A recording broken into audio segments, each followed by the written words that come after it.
নোয়াখালীর নিঝুম দ্বীপের ৫৫ কিলোমিটার সড়কের বেহাল দশায় চরম দুর্ভোগে স্থানীয়রা। বন্যা, ঘূর্ণিঝড় সহ নানা প্রাকৃতিক দুর্যোগের প্রভাবে চলাচলের অনুপযোগী হয়ে পড়েছে ১১ কিলোমিটার পাকা সড়ক। বাকি কাঁচা সড়কগুলোর অবস্থা আরও খারাপ।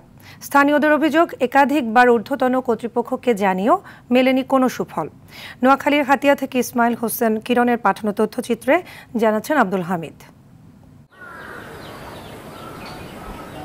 নোয়াখালীর দ্বীপ উপজেলা হাতিয়ার বিচ্ছিন্ন একটি ইউনিয়ন নিঝুম দ্বীপ, যার চারপাশে বঙ্গোপসাগর আর মেঘনা নদী।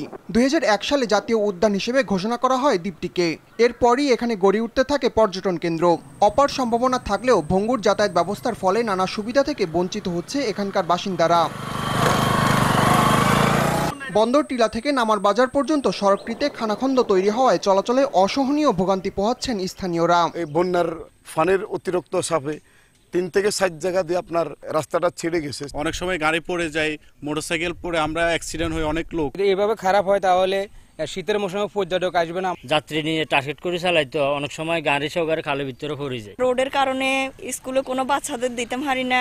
শুধু সড়ক নয়, ভেঙে পড়েছে কয়েকটি ব্রিজ।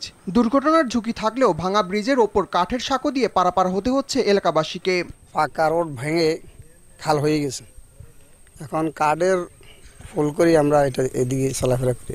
মানুষ পার হইতে বহুত কষ্ট হয়, নৌকা দিয়ে পারিছে এপারে আর এপারে। আমাদের ইউনিয়ন পরিষদে ততটুকু বাজেট নাই, আমি যেন এই রাস্তাগুলা নির্মাণ করুম।